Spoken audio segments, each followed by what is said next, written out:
Technological Foundations and Digital Technology, Module 5, Video Clip 5.3, Learning and Adult Life Transitions.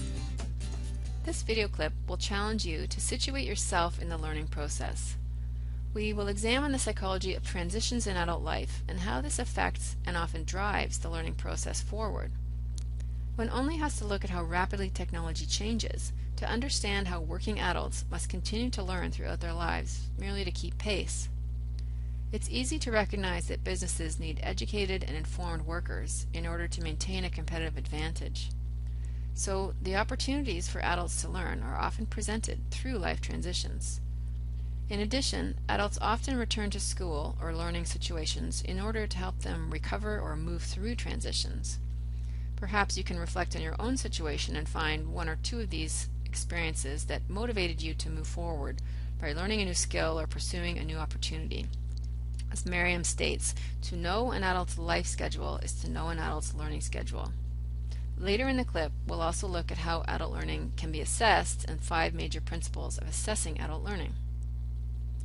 Guiding questions for this video. Describe why adult learning is often driven by life stages and transitions. What life transitions can you identify in your own journey as a learner? Did they motivate you or demotivate you to learn?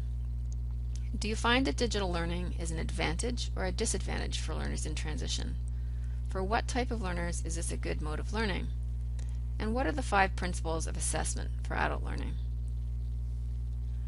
Our lives as human beings predictably move through stages and transitions, and as adults and often working adults in school, what is happening in our world outside of the formal educational environment affects how well, how much, and what we choose to learn. It affects our motivation to learn, our time commitment to learn, and our priorities. We go through periods of stability and periods of transition as adults. Think to yourself about how you would describe your emotional state and readiness to learn during times when your life was stable versus times of transition. Think also about how positive or negative life events may have guided your motivation to learn or direct your energy elsewhere. And if you think back to our module on the psychology of adult learners, this might be similar to the load versus power model we studied. Did that transition move you forward in learning? And what types of things did you learn, either formal or informal? For example, a person going through major life changes such as marriage, divorce, retirement, having children, or empty nesters might have the desire or need to make a direction change in their lives. This change is a result of learning. Merriam talks about types of transitions that adults go through, and she refers to the fact that they can be either anticipated or unanticipated. Within a particular cultural context, these transitions can be predictable, such as leaving school, or going to work, or having children, or unpredictable. Reflect on how the digital world has changed what is considered to be a socially expected timetable of adult life transitions. Has the digital world changed young adults' expectations of work or personal life? Remember that 30 years ago, adults often expected to stay in the same job for life. Some of the types of transitions we go through are as follows. Anticipated transitions, which are often socially prescribed timetables for these events, such as adults in a certain social group, but there's still a lot of variability between individuals in how we experience these transitions. Unanticipated transitions don't have a predicted time. They might be things like winning a lottery. If any of you wins the lottery, let me know. Getting laid off, developing a health problem, these are things that may increase our stress level, but they also have the potential to create important learning experiences. We have things such as non-events that occur when a person expected something to happen and didn't, like getting into medical school or not. Personal non-events like expecting to get married or have kids but ending up not doing it. And ripple non-events like having to respond to a spouse getting a promotion or moving to another geographical area. Let's consider how technology might help an adult to move through transitions and thus foster some greater learning. Think of a major life event that's happened to an adult in your life and see if you can identify if or how some mode of technology helped them move forward. This might be visual or audio technology, access to an online course, a wheelchair or technology, or artificial limb technology. Take a moment to think here. The transitions of adult life are experiences from which we can learn and develop, but not all life transitions become learning experiences. Thinking back to the modules we've studied already, identify which ones you think are most important in helping adults to take the learning from their life experiences.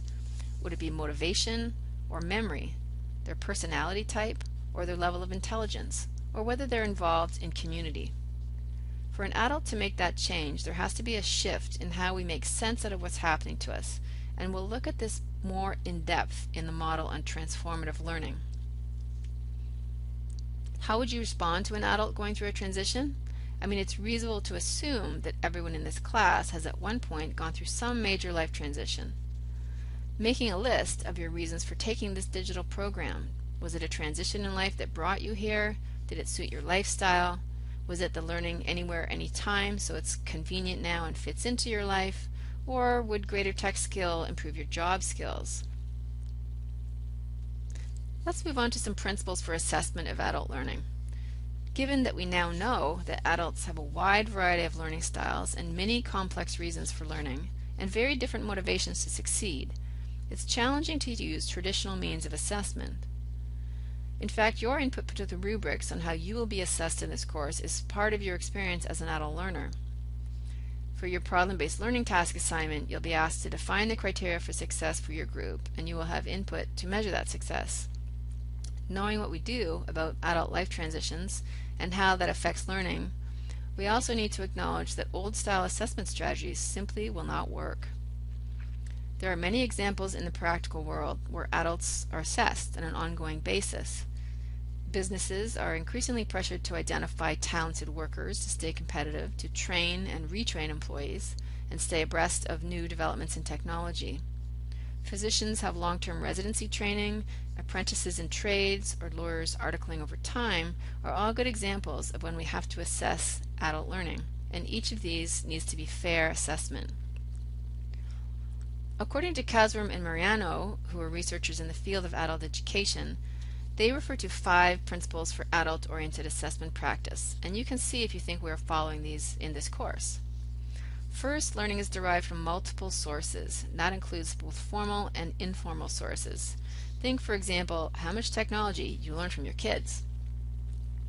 Second, learning needs to engage the whole person and contributes to their development. So this reinforces both the cognitive and affective parts of learning. Yes, we feel before we think for most of us. Third, learning and self-direction are promoted by feedback. This means that adults are actively involved in learning, giving and receiving feedback, and yes, that's hopefully what we'll be doing in tutorial. Fourth, learning occurs in context, and the significance of your learning relates in part to its impact on the context. How can you apply that learning? And finally, learning from experience is unique and allows diversity among adult learners. You each came to this course for different reasons and have different motivations to fulfill it, so we need to accommodate differences based on our varied life experiences. Here are the synthesis questions for this video.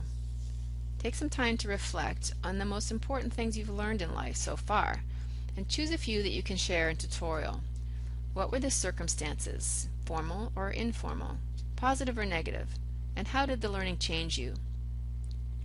Have you changed as a learner from when you were in secondary school or elementary school? In what ways?